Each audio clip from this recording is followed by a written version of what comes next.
কিছুদিন যাবৎ একটু ব্যস্ত থাকার কারণে ছাদ বাগানে নিয়ম মতো টাইম মতো আসতে পারতেছি না আসতে পারার কারণে আমি লাস্ট কিছু ভিডিওতে কিন্তু শেয়ার করছি ব্যাপারগুলো আপনাদের সাথে। দেখেন গাছের অবস্থা কি হয়ে আছে, মানে কি বলবো, পানি যদি একদিন কোনো মতে এদিক ওদিক হয়ে যায়, না দিতে পারি, তাহলে গাছের অবস্থা খুব খারাপ অবস্থা হয়ে যায়।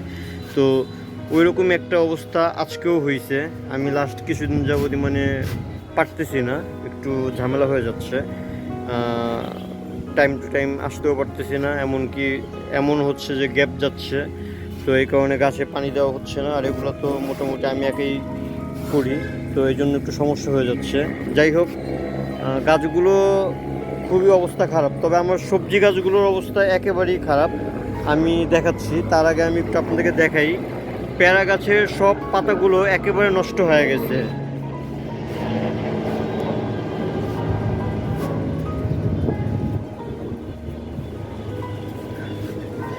শব্দ হওয়ার কারণে একটু ব্রেক নিলাম। যেটা বলতেছিলাম যে পেয়ারা গাছের পাতাগুলো একেবারে কিন্তু অবস্থা খারাপ হয়ে গেছে, মানে লাগতেছে অবস্থা খুবই খারাপ। মানে এটা সব কিছু হচ্ছে একমাত্র যে গরম, প্রচুর পরিমাণ গরম, তার উপরে পানি না দেওয়ার কারণে অবস্থাটা হয়েছে। তো আজকে মোটামুটি এখানে কিছু ফল আমি হারভেস্ট করব। প্রতিদিন তো আমি ফল কম বেশি হারভেস্ট করতেছি, কারণ এখন সব ফলই কিন্তু মোটামুটি পেকে আসছে। এই যে আজকে এই ফলটাকে আমি নিচ্ছি, দেখি আর কয়টা ফল নেওয়া যায়। একটা তো দেখলাম, কালকেও তো আমি 3টা নিয়েছিলাম সকালবেলা।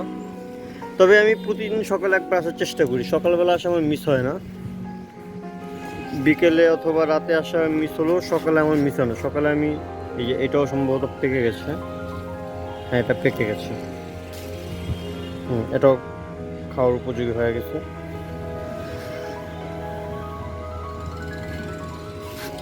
দুইটা হলো।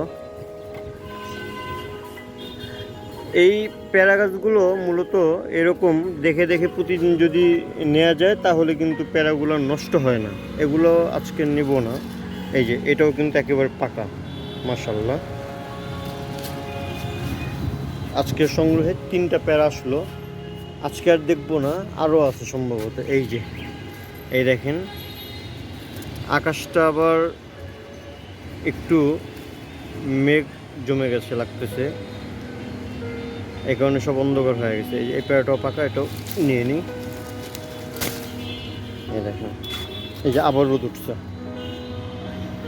মানে আবহাওয়া এমন একটা অবস্থা, কিছু বোঝাই যাচ্ছে না। যাক মাশাআল্লাহ, 4টি পেয়ারা।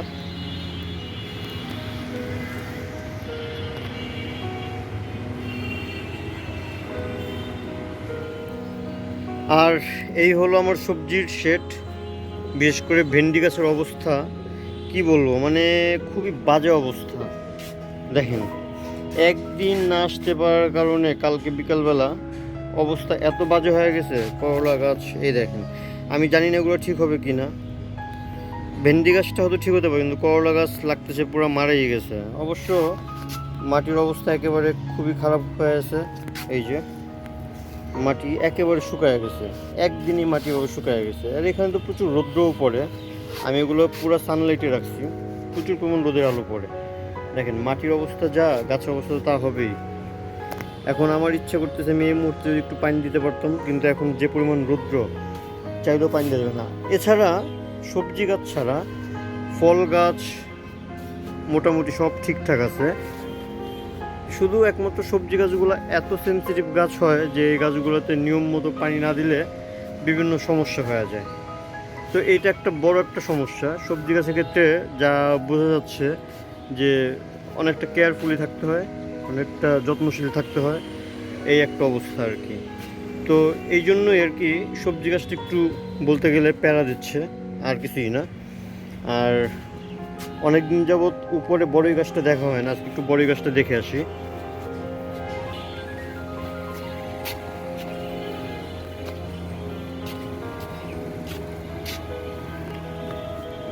বড়ই গাছের মাটিরও একই অবস্থা।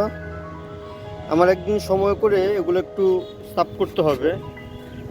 তবে শুকিয়ে আসছে পাতাগুলো, এগুলোকেও পানি দেওয়া দরকার, পানি দেওয়া হচ্ছে না। কিন্তু এই মুহূর্তে আমার ইচ্ছে হচ্ছে এই মুহূর্তে যদি পানি দিতে পারতাম। গাছগুলোর অবস্থা খুবই খারাপ হয়ে আছে। কিন্তু চাইলেও দিতে পারতেছি না, যে পরিমাণ গরম।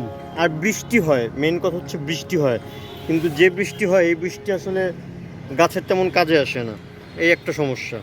দেখলে উপর থেকে দেখলে বোঝা যায় যে আসলে গাছের কন্ডিশন কত খারাপ, বিশেষ করে পেয়ারা গাছের। একটু আপনারা দেখেন, আম গাছ ঠিক আছে, কিন্তু পেয়ারা গাছ পুরো আর কি লাগে যে কী যেন হয়ে গেছে। সজনে গাছেরও কিন্তু একই অবস্থা। তারপরে যে করলা গাছগুলো সব একই অবস্থা। আমি একটা জিনিস দেখলাম, সবজি জাতীয় যত গাছ এগুলো খুবই সেনসিটিভ হয়, এগুলা মানে টাইম টু টাইম পানি দিতে হয়, তা না হলে গাছগুলোকে মানে টিকানো কষ্ট হয়ে যায়। এই যে দেখেন সজনে গাছ কিন্তু অলরেডি পানি না পাওয়ার কারণে উপর থেকে পাতা পোতা কিন্তু একেবারে কীরকম জানে মানে লাগতেছে যে পুরা পাতাই আর কি যা নতুন ছাড়ছিল সব মরে গেছে এমন মনে হচ্ছে। দেখা যাক বাকিটা কি হয় না হয়, আজকে থেকে আবার চেষ্টা করব পানি দেওয়ার। কিন্তু এটা বলাই যায়, কিন্তু আসলে হয় না, টাইম ওয়াইজ আসাও হয় না, দেওয়াও হয় না। এটা খুব মানে একটা চ্যালেঞ্জিং ব্যাপার যে বিকালে পানি দেওয়াটা। আগেও কিছু ভিডিওতে আমি এই উপর থেকে শ্যুট নিয়ে কিন্তু আমার এই চ্যানেলে আপলোড করছিলাম। আর আজকের শ্যুটটা একটু দেখেন তাহলেই বোঝা যাবে। আগে কিন্তু এই সাইড থেকে যখন আমি ভিডিওটা শ্যুট করতাম তখন কিন্তু অনেক মানে কি বলবো, জায়গাটা অনেক মানে ফুলফিল লাগতো, পুরা লাগতো, মানে এই জায়গাটা পুরা গাছে ভরা। কিন্তু আজকে গাছ থাকা সত্ত্বেও জায়গাটা খালি খালি লাগতেছে, একমাত্র এই গরমের জন্য আর এই পানিটা না পাওয়ার জন্য। যাই হোক, এটা আসলে আপনাদের সাথে শেয়ার করার উদ্দেশ্য একটাই, যে ম্যানেজমেন্টে হচ্ছে সবচেয়ে বড় জিনিস। বাগান সবাই করতে পারে, কিন্তু ম্যানেজমেন্টটা কজন করতে পারে এটাই দেখার বিষয়। তো ফল গাছগুলো সব ঠিক আছে আলহামদুলিল্লাহ, আর ফল গাছের তেমন সমস্যা হয়ও না, 2-1 দিন পানি না দিলেও এরা টিকে থাকতে পারে। কিন্তু সবজি গাছগুলো ইনস্ট্যান্ট ফল, আর এগুলোর যত্ন ইনস্ট্যান্টলি করতে হয়। আজকে যেহেতু এই অবস্থা দেখলাম, তো একটা কাজ করে দিলাম এই সময়ের ভিতরে, প্রতিটা টবের মাটিগুলোকে একটু আলগা করে দিলাম। আর ইনশাল্লাহ বিকেলে আমি একটু আজকে পানিটা বাড়াই দিব। এই যে প্রতিটা টবের মাটি আলগা করে দিছি, কারণ এগুলো যখন পাতা দিয়ে ভরা থাকে তখন এগুলো কাজ করা একটু সমস্যা হয়ে যায়। যেহেতু এখন পাতাগুলো একটু কুকড়ে গেছে, সব পরিষ্কার হয়ে গেছে, এই জন্য শুধু একটু মাটিগুলো আলগা করে দিলাম। এখন দেখা যাক। এই যে কি বলবো, মেহেন্দি গাছের অবস্থা দেখেন, এই মেহেন্দি গাছের অবস্থা খুবই বাজে, মানে সবগুলোর মাটি শুকায় আর সাদা হয়ে আছে। তো আসলে এগুলা গাছের উপর এক ধরনের টর্চারই করা হয়েছে বলতে গেলে। একদিন না আসে যে অবস্থা এটা বুঝতে পারিনি, তাহলে রাতে হলেও আমি একবার আইসা এই কাজগুলো করে যেতাম। যাই হোক, আজকের ভিডিওটি আর আপনাদের কী বলবো, ভালো লাগার মতো না, তারপরও আপনার সাথে এগুলো শেয়ার করা, যাতে আমার এই ভুলগুলো আপনাদের ধারণা না হয়। বিশেষ করে সবজি গাছের ক্ষেত্রে একটু বেশি কেয়ারফুলি থাকতে হবে, কারণ সবজি গাছ কিন্তু এই দেখেন বড় বড় গাছগুলো একই অবস্থা, কিন্তু এগুলো তেমন সমস্যা হয়নি, এগুলো কিন্তু ঠিকঠাক আছে বলা চলে। হ্যাঁ, আম গাছ ভরা ফল, যেহেতু এগুলো ফল সেট হয়ে গেছে এই কোনো সমস্যা নেই। এখন যদি এগুলোতে আবার মুকুল থাকতো বা ছোট ছোট ফল থাকতো তাহলে আবার ঝরে যেত। সিস্টেম আছে, সব কিছুর সিস্টেম আছে। এগুলো যারা বাগান করতে করতে একটা অভিজ্ঞতা হয়ে যায়, আর অভিজ্ঞতা হলে কিন্তু তারা অটোমেটিক বুঝে যায়, যেমনটা আমার দ্বারা সম্ভব হয়েছে। তো সম্ভব বোঝার হলেও হয়তো মেনে চলাটা অসম্ভব হয়ে যায়। তো হোপফুলি ভিডিওটি ভালো লাগলেও বলবো লাইক দিন, ভালো না লাগলেও লাইক দিন, এবং চ্যানেলটি যদি সাবস্ক্রাইব না করে থাকেন অবশ্যই চ্যানেলটি সাবস্ক্রাইব করে হয়ে যাবেন নাজরুক গার্ডেন অ্যান্ড পেটসের ফ্যামিলি মেম্বার।